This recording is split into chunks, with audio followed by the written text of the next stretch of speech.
Every year, in a small village in northern France, school children stand in silence. They recite names they cannot pronounce, names of men who came from the other side of the world, men who never came home, and in every classroom of that village, the same words are carved into the walls. Let us never forget Australia.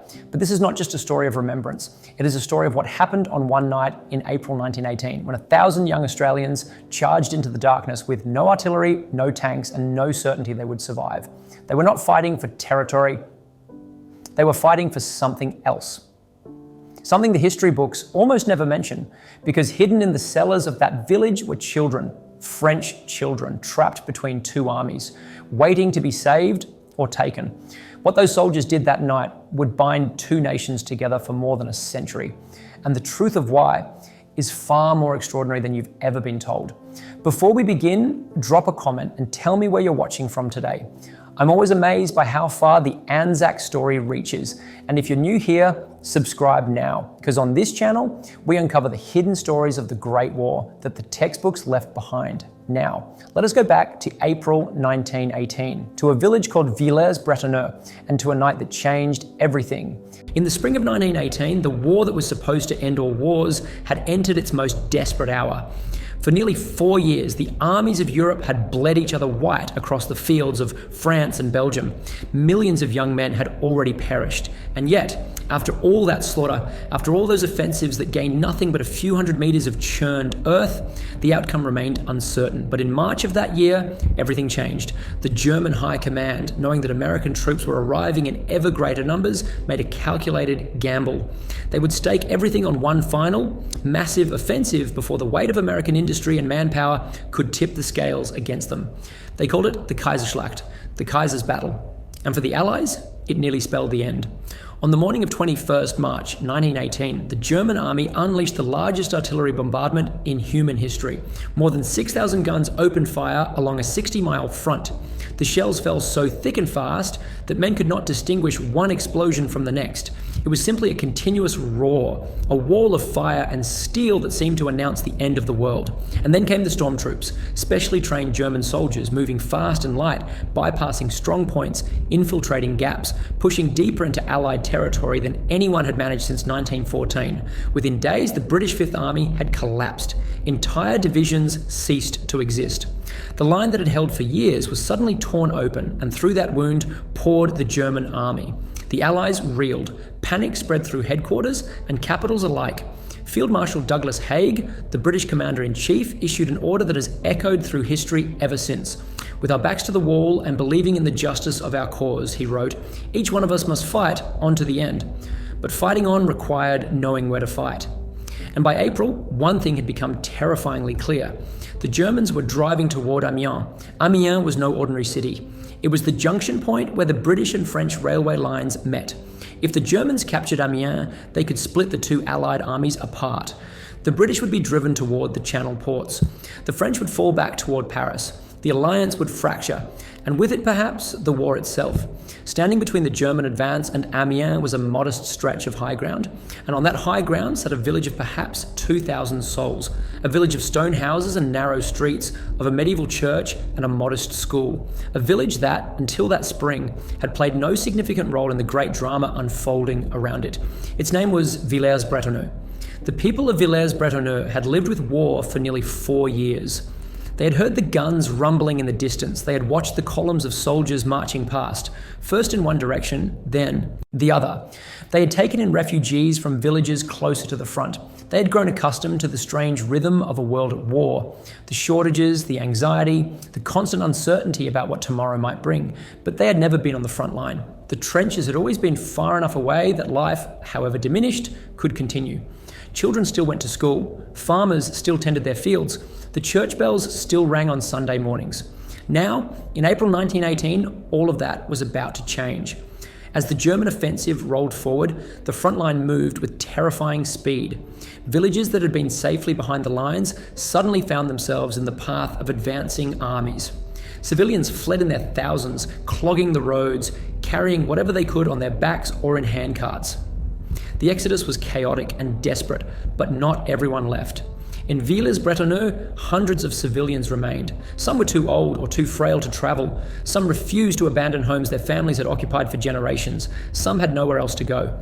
And some stayed because they had to believe that the line would hold, that someone would stop the Germans before they reached the village. Among those who stayed was a schoolteacher named Marie-Louise Delattre. Marie-Louise was in her 30s, unmarried, devoted to her pupils and her community. When the authorities urged evacuation, she refused. Her pupils were still in the village, she reasoned. Their parents were still there. Who would look after them if she left? Who would keep the school open, maintain some thread of normalcy in a world that seemed to be coming apart? She would stay. Whatever happened, she would stay. In a diary, which survives in the village archives, she wrote of those anxious days in early April. "We hear the guns growing closer," she noted. "The soldiers tell us not to worry, but I see their faces. They are worried too." The soldiers she saw were a mixture of British and Australian troops, exhausted men who had been fighting and retreating for weeks. They were digging new defensive positions around the village, preparing for an attack that everyone knew was coming. Their eyes were hollow. Their uniforms were caked with mud. They moved with the mechanical weariness of men who had seen too much and slept too little. And yet they kept working. They kept preparing, because Villers-Bretonneux had to hold. If it fell, Amiens would be exposed. And if Amiens fell, the war might be lost. The question was no longer whether the Germans would attack. The question was when, and whether anyone would be left to stop them. The attack came before dawn on 24 April 1918. It began as so many attacks in that war began, with the bombardment. German shells screamed through the darkness and crashed into the Allied positions around Villers-Bretonneux. High explosive tore through trenches and dugouts. Gas shells released their poison into the morning mist. Men who had been sleeping moments before now scrambled for their masks, their rifles, their lives. But this attack was different. This time, the Germans had brought something new. Through the smoke and the chaos came a sound that the defenders had never heard before. A grinding metallic roar that seemed to come from everywhere at once. And then emerging from the fog, like monsters from a nightmare, came the tanks. Germany had been slow to develop armoured vehicles. For most of the war, tanks had been a British and French weapon. But now, at last, the Germans had built their own. They were massive, lumbering machines called A7Vs, each one crewed by 18 men, bristling with guns, capable of crushing barbed wire and rolling over trenches as if they were nothing. There were 13 of them advancing on Villers-Bretonneux that morning, and for the exhausted British troops holding the line, they were a terror beyond anything they had prepared for. The defense began to crumble almost immediately. Machine gun bullets bounced harmlessly off the tanks' armored hides. Rifle fire was useless.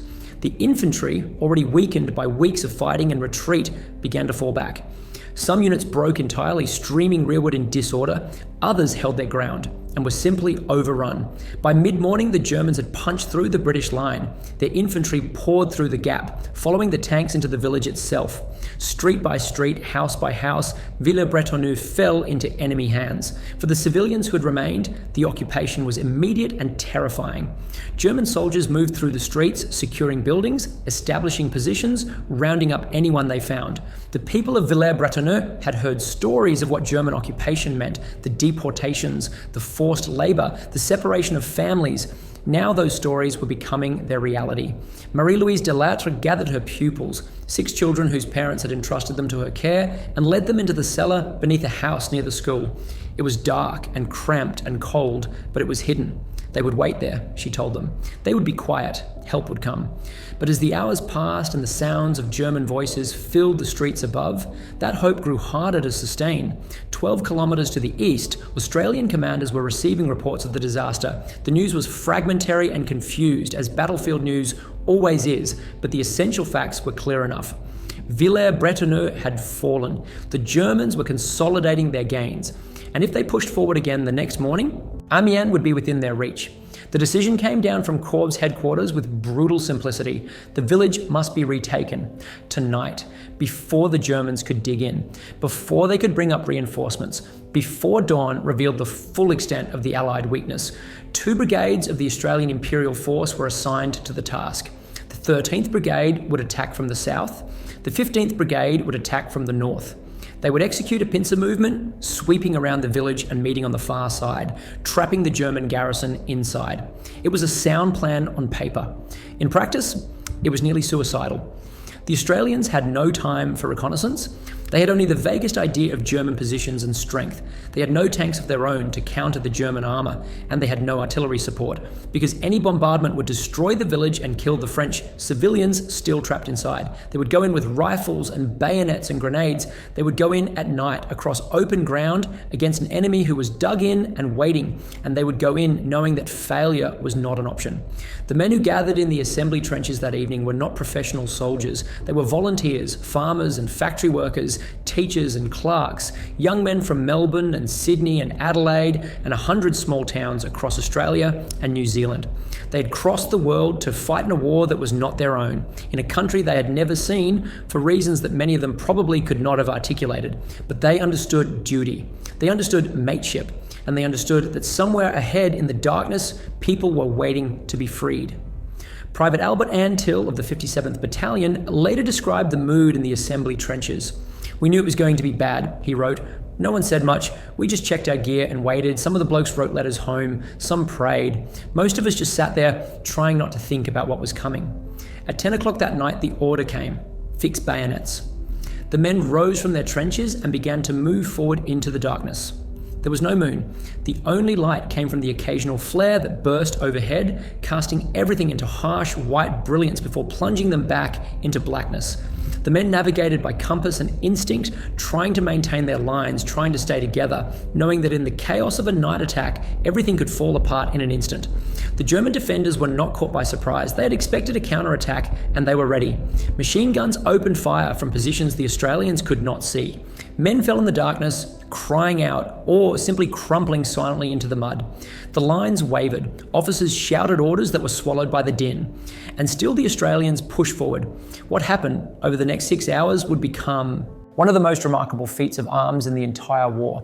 But for the men who lived through it, there was no sense of history being made. There was only the darkness and the noise and the desperate need to keep moving forward.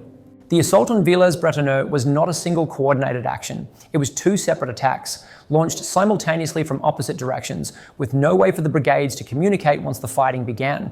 Everything depended on timing, discipline, and sheer determination. From the south, the 13th Brigade advanced across open fields toward the village. From the north, the 15th Brigade did the same. The plan called for both forces to sweep around the flanks, bypass the village centre, and link up on the eastern side, encircling the German garrison. In theory, it was elegant. In practice, it was chaos. The darkness was absolute. Men could barely see the soldier next to them, let alone the enemy positions ahead. They moved forward in long lines, bayonets fixed, stepping over shell holes and barbed wire, waiting for the moment when the German machine guns would find them. That moment came quickly. The first bursts of fire tore through the Australian ranks with devastating effect. Men dropped without a sound. Others screamed and fell, clutching at wounds they could not see. The lines broke apart as soldiers dove for cover, pressing themselves into the earth, trying to locate the sources of fire that seemed to come from everywhere at once. But the advance did not stop.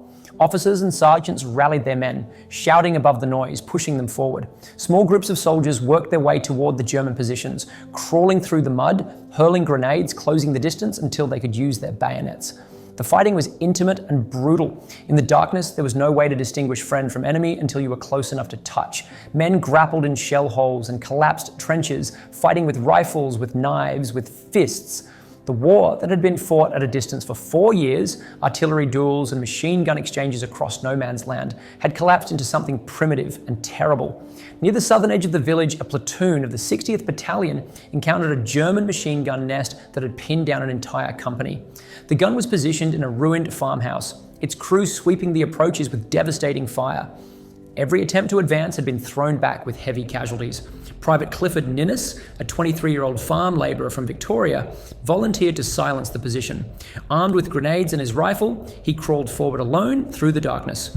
No one saw exactly what happened next, but minutes later the machine gun fell silent. The farmhouse was taken, and Clifford Ninnis lay dying among the German dead. A stretcher bearer reached him before the end. According to the battalion diary, Ninnis spoke only a few words.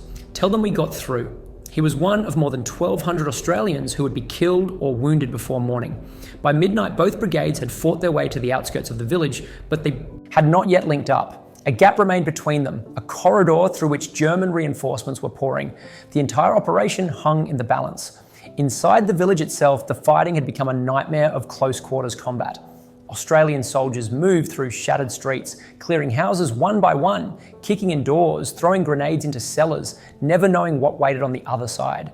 German defenders fought back with equal ferocity, knowing that retreat meant abandoning their gains, their wounded, their dead. And caught between them were the civilians. In cellars and basements throughout the village, French men, women, and children huddled in terror, listening to the battle rage above them. They had no way of knowing who was winning. They only knew that death was very close, and that their fate depended on the outcome of a fight they could not see. Shortly after 1 in the morning, soldiers of the 57th Battalion broke into a cellar beneath a ruined house on the western edge of the village. They expected to find German soldiers. Instead, they found 17 French civilians, elderly men, women, and children, who had been hiding there for nearly 18 hours. Among them was Marie-Louise Delattre and 6 of her pupils. The sergeant who led the squad, identified in the records only as Sergeant TH, did not speak French. Marie-Louise did not speak English, but some things need no translation. The children were starving. The sergeant reached into his pack and pulled out his iron rations, hard biscuits and canned beef, the only food he had carried into battle, and gave them to the children without hesitation. Marie-Louise would write about this moment in her diary. He was covered in mud and blood. He had been fighting all night, and he gave his food to the children without a word. I asked his name. He said it did not matter. He said we were safe now. She never learned his name, but she never forgot him.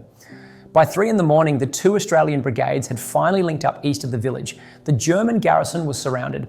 There would be more fighting, bitter, house-to-house combat that would continue until dawn, but the outcome was no longer in doubt. Villers-Bretonneux would be free. The sun rose on 25th of April 1918 to reveal a village in ruins. Hardly a building in Villers-Bretonneux had escaped damage. Walls had collapsed into the streets. Roofs had caved in under shell fire. The church of Saint-Nicolas, which had stood for centuries, was now a shattered skeleton of broken stone and splintered timber. Smoke drifted through the morning air, carrying with it the smell of cordite and death. But the village was free. The German garrison had been destroyed or driven out. The survivors were retreating eastward, harried by Australian patrols, leaving behind their dead and their wounded. The pincer movement had worked. Against all odds, against every reasonable expectation, 2 brigades of exhausted volunteers had retaken a fortified position in a single night of fighting. The date was not lost on anyone. It was 25th of April, the 3rd anniversary of the Gallipoli landings. 3 years earlier to the day, Australian and New Zealand soldiers had stormed ashore on the beaches of the Dardanelles, beginning a campaign that would end in failure and withdrawal, but would forge the Anzac legend forever. Now, on the fields of France, that legend had found new meaning. But legends are built on sacrifice, and the cost of Villers-Bretonneux was measured in blood. More than 1,200 Australian soldiers had been killed or wounded in a single night. The 15th Brigade alone had lost nearly 30% of its strength. Companies that had gone into battle with over 100 men came out with fewer than 50. Some platoons had ceased to exist entirely. The bodies lay where they had fallen, in the fields, in the streets, in the cellars and courtyards, where the hand-to-hand fighting had been fiercest. Stretcher bearers worked through the morning and into the afternoon, carrying the wounded to aid stations, marking the locations of the dead for burial parties that would follow. It was grim, exhausting work, made worse by the knowledge that many of the wounded would not survive. Among the dead was Private Clifford Ninnis, who had silenced the machine gun nest near the farmhouse. He was buried in a field grave with dozens of his comrades. His family in Victoria would not learn of his death for weeks. For the survivors, there was little time to mourn. The Germans had been pushed back, but they had not been defeated. Counterattacks were expected. New defensive positions had to be dug. The war went on. But for the people of Villers-Bretonneux, something had changed forever. As the French civilians emerged from their cellars and hiding places, they found their village destroyed, but themselves alive. The children who had cowered in darkness were now blinking in the morning light, surrounded by exhausted soldiers who spoke a language they did not understand, but whose meaning was unmistakable. You are safe. We came for you. Marie-Louise Delattre walked through the ruined streets that morning, still accompanied by her 6 pupils. She saw the Australian dead lying in the gutters and doorways. She saw the wounded being carried past on stretchers. She saw young men, barely older than boys, sitting in the rubble with empty eyes, too exhausted to move, and she understood what they had done. They had come from the other side of the world. They had crossed oceans and continents to fight in a war that was not theirs, in a country they had never seen, and on this night, they had chosen to attack without artillery, without tanks, without any of the advantages that might have made their task easier, because using those weapons would have killed the very people they were trying to save. They had accepted death so that strangers might live. In her diary, Marie-Louise struggled to express what she felt. "How do you thank someone for such a thing?" she wrote. "What words are enough? They did not know us. We did not know them. And yet they came. They came through the fire and the darkness, and they did not stop until we were free." The question of gratitude would occupy the people of Villers-Bretonneux for generations to come. In the immediate aftermath of the battle, there was little they could do. The village was in ruins. The war was still raging. Survival itself required all their energy and attention, but they did not forget. Even as they buried their own dead and began the long work of rebuilding, they remembered the men who had saved them. They remembered the sergeant who gave his food to the children. They remembered the soldiers who died in their streets. They remembered the date, 25 April, and what it meant. The war would continue for another 7 months. There would be more battles, more offensives, more death. The German spring offensive would eventually exhaust itself, and the Allies would launch their own counterattack in August, beginning the 100 days that would finally bring the war to an end. But for the people of Villers-Bretonneux, the war had already delivered its most important lesson. They had learned what sacrifice looked like, and they had learned what they owed. The guns fell silent on 11th November 1918. After 4 years and 3 months of slaughter, the war that had consumed a generation was finally over. Across Europe, church bells rang and crowds filled the streets in celebration. But in Villers-Bretonneux, there was little to celebrate. The village lay in ruins. Its people had lost everything: their homes, their livelihoods, their sense of security. Rebuilding would take years. Recovery would take longer still. But even in those first difficult months, the people of Villers-Bretonneux made a decision. They would not forget what had happened on the night of 24th April. They would not forget the men who had come from the other side of the world to save them. The village council met in a damaged building that had once been the town hall. The minutes of that meeting survive in the municipal archives. The discussion was brief and unanimous. The main street of Villers-Bretonneux would be renamed. From that day forward, it would be called Rue de Melbourne. It was a small gesture, a street sign in a ruined village that most of the world had never heard of. But it was also a statement of intent, a declaration that memory would endure even when everything else had been destroyed. And then came the school. The village school had been reduced to rubble during the battle. For the children of Villers-Bretonneux, there was no place to learn, no classroom to gather in, no sense of normalcy in a world that had been torn apart. Marie-Louise Delattre and the other teachers did what they could, holding lessons in barns and private homes. But everyone knew that a proper school was needed. Word of the village's plight reached Australia, and in 1920, the school children of the state of Victoria launched a remarkable campaign. Pennies and shillings were collected in classrooms across the state. Children who had never seen France, who could not find Villers-Bretonneux on a map, gave what little they had to help rebuild a school for children they would never meet. By 1923, enough money had been raised. Construction began on a new school, the Victoria School, built with Australian funds on French soil, as a gift from the children of one nation to the children of another. When the school opened, a plaque was placed above the entrance. It read, "This building is the gift of the school children of Victoria, Australia, to the children of Villers-Bretonneux, as a reminder of the great friendship between France and Australia." And in every classroom, another inscription was carved into the walls. 5 words in French that would be read by generations of students, repeated by teachers, learned by heart by children who were not yet born when the battle was fought. "N'oublions jamais l'Australie." Let us never forget Australia. The phrase was proposed by Marie-Louise Delattre. She had survived the war. She had seen her village destroyed and rebuilt. She had watched the soldiers who saved her disappear into history, most of them never to return. And she wanted to ensure that what they had done would never be forgotten. She died in 1952, having spent the rest of her life teaching in the school that Australian children had built. She never married, she never left Villers-Bretonneux. And every year on 25th April, she gathered her pupils and told them the story of the night the Australians came. That tradition continues today. Every year on Anzac Day, the people of Villers-Bretonneux gather at the Australian National Memorial on the hill overlooking the village. They lay wreaths of poppies at the base of the Great White Tower that bears the names of nearly 11,000 Australian soldiers who died in France and whose bodies were never found. They sing the Australian national anthem, many of them knowing the words by heart, even though they have never been to Australia. And the school children recite the names of the fallen, voices clear and solemn in the morning air. Descendants of the 1918 villagers still live in Villa Bretonneux. They tell their children the stories their grandparents told them. They point to the street signs, Rue de Melbourne, Rue de Sydney, Rue de Brisbane, and explain why they are there. They visit the cemetery where the Australian dead are buried, row upon row of white headstones in the green French countryside. And they remember, memory is a fragile thing. It fades with time, it distorts with distance, it is lost when those who witnessed events pass away and take their stories with them. But sometimes, rarely, memory survives. It is carved into stone. It is written into diaries. It is spoken aloud by children who learn it from their parents, who learned it from their parents, who learned it from people who were there. The men who stormed through the darkness on 24 April 1918 did not know they would be remembered. They did not fight for monuments or street signs or plaques in foreign schools. They fought because there was a job to be done, because their mates were beside them, because they could not abandon people in danger. But they are remembered. A century later and more, they are remembered. In a small village in northern France, the words still stand in every classroom. N'oublions jamais l'Australie. Let us never forget Australia. And they do not forget.